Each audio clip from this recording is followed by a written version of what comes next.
السلام علیکم ورحمۃ اللہ وبرکاتہ۔ الحمدللہ رب العالمین والعاقبۃ للمتقین والصلاة والسلام علی رسولہ محمد وآلہ وصحبہ اجمعین۔ قال اللہ تبارک وتعالی فی القرآن الحکیم بعد اعوذ باللہ من الشیطان الرجیم بسم اللہ الرحمن الرحیم۔ یا ایھا الذین آمنوا کتب علیکم الصیام کما کتب علی الذین من قبلکم لعلکم تتقون۔ وقال رسول اللہ صلی اللہ علیہ وسلم من صام رمضان ایمانا واحتسابا غفر له ما تقدم من ذنبه وما تأخر۔ وقال رسول اللہ صلی اللہ علیہ وسلم من قام رمضان ایمانا واحتسابا غفر له ما تقدم من ذنبه وما تأخر، او کما قال علیہ الصلوۃ والسلام۔ قابل احترام معزز سامعین، میرے مسلمان بہن بھائیوں، اللہ جل شانہ نے ہمیں برکت والا، رحمت والا، عافیت والا یہ رمضان عطا فرمایا ہے۔ یہ رمضان المبارک بڑا مبارک مہینہ ہے، اور یہ رمضان کا مہینہ برکتوں والا ہے، رحمتوں والا ہے، عافیتوں والا ہے۔ اللہ تبارک و تعالی بندے کی دعاؤں کو سنتا ہے، اور اللہ تبارک و تعالی نے یہ انسان کی روحانی ترقیوں کے لیے اس مہینے کو بنایا۔ یہ انسان کی روحانی ترقی کا مہینہ ہے۔ اس میں اپنے آپ کو اللہ تبارک و تعالی سے جوڑنا ہے۔ آج کل جو حالات چل رہے ہیں، جو بندشوں کا زمانہ ہے، ہم اپنے گھروں میں مقید ہیں، ان حالات میں اس رمضان کو مزید قیمتی بنانا ہے۔ جو مسجد میں نہیں جا پا رہے وہ اپنے گھروں میں مسجد بنائیں، اور گھر کی دین کو زندہ کرنا ہے، گھر میں دین کو زندہ کرنا ہے، اللہ کے احکامات کو زندہ کرنا ہے، اور حضور پاک صلی اللہ علیہ وسلم کی سنتوں کو زندہ کرنا۔ یہ رمضان کا مہینہ ہے۔ جس نے رمضان کے روزے کو رکھا سال میں ایمان کی حالت میں، اور جو اللہ جل شانہ رمضان میں اجر دینے والے ہیں اس پہ یقین تھا، ایمانا و احتسابا، اللہ جل شانہ اگلے پچھلے تمام گناہ معاف فرما دیتے ہیں۔ یہ گناہوں کی معافی کا مہینہ ہے۔ جس میں اس نے تراویح کا اہتمام کیا، اللہ جل شانہ اس کے اگلے پچھلے تمام گناہوں کو معاف فرما دیں گے۔ تو یہ رمضان کیسے گزارنا ہے، اس کے ایک ایک لمحے کو قیمتی بنانا ہے۔ حضرت مجدد الثانی نور اللہ مرقدہ فرمایا، حضرت نے لکھا ہے مکتوبات میں، جس کا رمضان منتشر گزرے گا، جس کا رمضان مینج نہیں گزرے گا، جس کا رمضان اس کا پورا سال منتشر گزرے گا، اور جس کا رمضان خیر کے ساتھ گزر جائے گا اس کا پورا سال خیر کے ساتھ گزر جائے گا۔ علماء نے لکھا ہے جس عمل پہ رمضان میں مداومت ہو جائے گی، جس پہ استقامت ہو جائے گی، اللہ پورے سال اس عمل پہ استقامت نصیب فرمائیں گے۔ تو یہ مہینہ قرآن کا مہینہ ہے، یہ قرآن کا مہینہ ہے۔ اس مہینے میں قرآن کریم نازل ہوا ہے۔ اس مہینے کا سب سے بڑا وظیفہ قرآن کریم ہے۔ تو اپنے آپ کو قرآن کریم کے ساتھ جوڑنا، قرآن کی تلاوت کا اہتمام کرنا، قرآن کریم کو ترجمے کے ساتھ پڑھنا اور تفسیر کے ساتھ پڑھنا، اپنا وقت نکالنا، اور اسی طریقے سے تراویح میں قرآن کریم کو سننا۔ تو پہلا کام تو اس میں قرآن کریم کے ساتھ اپنے تعلق کو مضبوط کریں، روزانہ کچھ وقت نکال کے قرآن کریم کو پڑھنا۔ دوسرا سب سے بڑا، اس مہینے کے اندر اپنی نمازوں کا ہمیں اہتمام کرنا ہے۔ بھائی گھروں میں بھی اہتمام کرو، اگر جو حضرات کسی وجہ سے، کسی مجبوریوں کی وجہ سے وہ نہیں جا پا رہے، وہ گھروں میں جماعت کی نماز کا اہتمام کریں۔ اللہ نے موقع دیا ہے خواتین کو جماعت کی نماز میں شامل ہو، اس کو سیکھیں، مسائل کو، جماعت کی نماز کا اہتمام کریں، گھروں میں اذانیں دو، گھروں میں جماعت کی نماز کا اہتمام کریں۔ بہت سارے دنیا میں ممالک ہیں جہاں لوگ مسجدوں میں نہیں جا پا رہے، لیکن اپنے گھر کو مسجد بنا سکتے ہیں۔ اپنے گھر میں ایک حصے کو متعین کریں، اور اس کے اندر تلاوت، ذکر، ہر وقت گھر کا کوئی ایک ساتھی عمل میں مشغول رہے۔ اور پھر اس کے ساتھ ساتھ ایک بات کا خاص طور پہ اہتمام، اس کے اندر ہمیں خاص طور پہ راتوں کو زندہ کرنا ہے، عبادت سے زندہ کرنا ہے۔ یہ جتنے حالات آئے ہوئے ہیں یہ اللہ کی طرف سے آتے ہیں۔ حالات کا رتی برابر تعلق بھی اللہ نے نہ اسباب کے ساتھ جوڑا ہے، نہ چیزوں کے ساتھ جوڑا ہے۔ حالات کا براہ راست تعلق اللہ نے اعمال کے ساتھ جوڑا ہے، اور اللہ تبارک و تعالی اعمال کی برکت سے، استغفار کی برکت سے، دعا کی برکت سے آپ کی ضعیف تدبیروں کو بھی اللہ جل شانہ قوی بنا دیں گے۔ جو چھوٹے موٹے پریونٹیو میجرز دے رہے ہوں گے، اللہ تبارک و تعالی اس کو ہائیلی پریونٹیو میجرز بنا دیں گے۔ تو ہمیں اپنی راتوں کو زندہ کرنا ہے، راتوں کو اللہ کے سامنے رونا ہے، راتوں کو استغفار کرنی ہے، راتوں کو توبہ کرنی ہے۔ تو اپنی تہجد کا اہتمام خاص طور پہ، اور برکت کا ذریعہ بنایا اللہ نے سحری کو. دعا کی ہے سحری کھانے والوں کے لیے, تو سحری میں اٹھنا, کچھ پہلے اٹھیں, تہجد کی نماز پڑھیں, نوافل پڑھیں, اور اس کے ساتھ دعا کا اہتمام کریں, استغفار کا اہتمام کریں. راتوں کو رونا, راتوں کو اٹھنا, پھر نوافل کا اہتمام. اس کے ساتھ ساتھ اشراق کے نوافل, 2 رکعت نماز نوافل اشراق کے نوافل ہیں. پھر اسی طریقے سے جو ہے وہ خاص طور پہ اس کے ساتھ ساتھ چاشت کے نوافل ہیں, اوابین کے نوافل ہیں.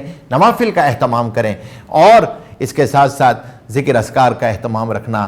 پہلا کلمہ اور استغفار رمضان کے خاص ذکر ہیں, اس بات کا ہم اہتمام رکھیں.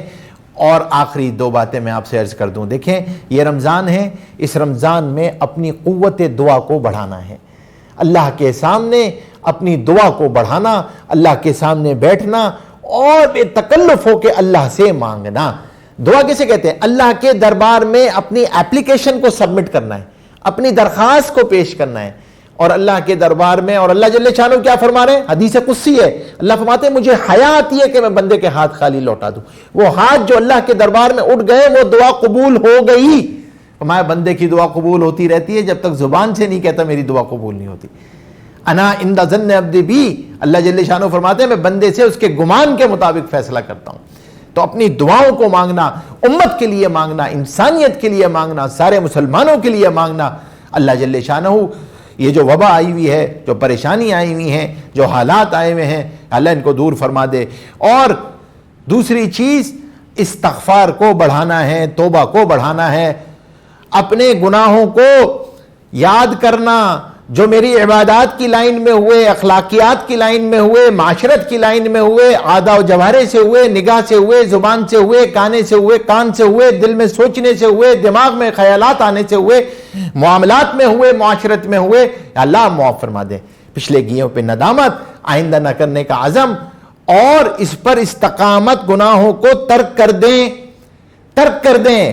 اگر غلط دیکھتے تھے اب نہیں دیکھنا, اب کچھ چیزوں کو چھوڑنا ہوگا, غلط سننا نہیں, غلط بولنا نہیں, ادھر ادھر کے میسیجز آگے فارورڈ نہیں کرنے, اور اپنا اسکرین ٹائم کم کر دینا ہے, قرآن ٹائم بڑھا دینا ہے, اپنے گھر میں اس بات کا اہتمام کرنا ہے. اور خاص طور پہ اپنے اوقات کو, ایک ایک لمحے کو قیمتی بنانا. اس میں نفل پڑھیں گے تو فرض کی برابر ثواب ہے, فرض پڑھیں گے 70 فرضوں کی برابر ثواب ہے. ایک ایک لمحہ قیمتی ہے, اس کو قیمتی بنائیں, اور اپنی عبادات میں ایک دوسرے سے آگے بڑھیں, اور گھر میں باقاعدہ ٹائم ٹیبل بنائیں. اور اپنی بہنوں سے میں درخواست کروں گا, سب سے یہ درخواست کروں گا, دیکھیں جو بھی دسترخوان آپ نے لگانا ہے, آپ 15-20 منٹ پہلے دسترخوان لگا کے بیٹھ جائیں. یہ وقت بڑا قبولیت کا ہے, افطار کا وقت, دعا کا, اس میں سب مل کر اللہ سے مانگیں. یہ بڑے امت پہ پریشان حالات آئے ہوئے ہیں, اللہ جل شانہ کی ناراضگیاں ہیں. اللہ تبارک و تعالیٰ نے اپنے گھر کا دروازہ, آج امت پر یہ دروازے بند ہوئے ہیں, حرم میں مسائل ہیں, تو ہم خاص طور پہ اس کے لیے دعائیں کریں, اللہ سے مانگیں. ہر کوئی اپنے لیے مانگ سکتا ہے, اور ہر کوئی امت کے لیے بھی مانگ سکتا ہے. اور جو امت کے لیے دعا کرتا ہے, دوسرے مسلمانوں کے لیے دعا کرتا ہے, اللہ جل شانہ اس کی دعاؤں کو قبول فرماتے ہیں. فرشتے اس کے لیے دعا کر رہے ہوتے ہیں, ہاں فرشتے اس کے لیے دعا کر رہے ہوتے ہیں. تو ہم خاص طور پہ فرشتوں کی دعاؤں کا حصہ بنیں. تو ہم دوسرے مسلمانوں کے لیے دعا کریں گے, فرشتے آپ کے لیے دعا کریں گے. نماز پڑھنے کے بعد جو جتنی دیر تک بیٹھا رہتا ہے مصلی پہ, فرشتے اس کے لیے دعا کرتے رہتے ہیں. اور ایک اور بات کہہ دوں, آپ کہہ رہے ہیں ہمیشہ آخری بات کہہ رہے ہیں, پھر آخری بات کہہ دیتے ہیں, لیکن یہ چند حضرات مجھ سے کہتے رہتے ہیں, اور وہ بڑے غمگین بھی ہیں. وہ افراد جو 50 سال سے زیادہ عمر کے ہیں یا کچھ بوڑھے ہیں, اور علماء نے یہ طے کیا ہے کہ بھائی گھر میں نمازیں ادا کر لو اور مسجد میں نہ جاؤ. ساری زندگی مسجد میں نماز پڑھی, آج علماء کے کہنے پہ ان کی بات پہ لاج رکھ لیں.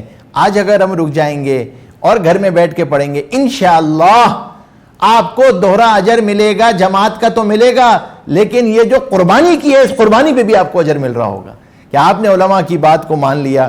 اور اس لیے کہ بھئی ہماری وجہ سے کسی کو نقصان نہ پہنچے. الدین والنصیحہ, دین سراسر خیر خواہی ہے.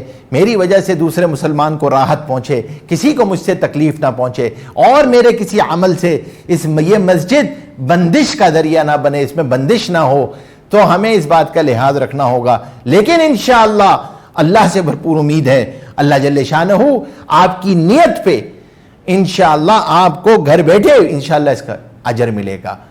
اور انشاءاللہ آپ حضرات اپنے وقت کو قیمتی بنائیں، اپنے وقت کو قیمتی بنائیں، خاص طور پہ وقت کو نہ ضائع، اپنی اولادوں کے ساتھ بیٹھیں، یہ وقت ہے آپ کے پاس موجود ہے، تو انشاءاللہ اپنے جو بزرگ حضرات ہیں ان کے ساتھ بیٹھ کے کوئی سیرہ کا مطالعہ کر لیں، کوئی اسوہ رسول اکرم صلی اللہ علیہ وسلم پڑھ لیں، لیکن آپ غمگین نہ ہوں، تو انشاءاللہ دعا کرتے رہیں اللہ جل شانہ سے۔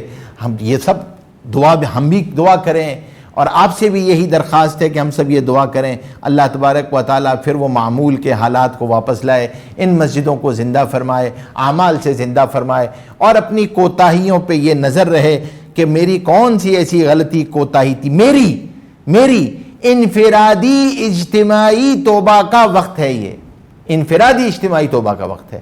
اللہ تبارک و تعالیٰ سے دعا ہے اللہ جل شانہ اس رمضان کو میرے لیے، آپ کے لیے، ساری امت کے لیے انتہائی سلامتی والا بنائے، عافیت والا بنائے، رحمت والا بنائے، برکت والا بنائے، آپ سب کی، ہم سب کی تمام عبادات کو، دعاؤں کو، استغفار کو، ذکر اذکار کو امت کے لیے انتہائی طور پہ قبول فرمائے، اور ہمارے لیے بہترین صدقہ جاریہ بنائے۔ جزاکم اللہ احسن الجزاء، وآخر دعوانا الحمد للہ رب العالمین۔ السلام علیکم ورحمۃ اللہ وبرکاتہ۔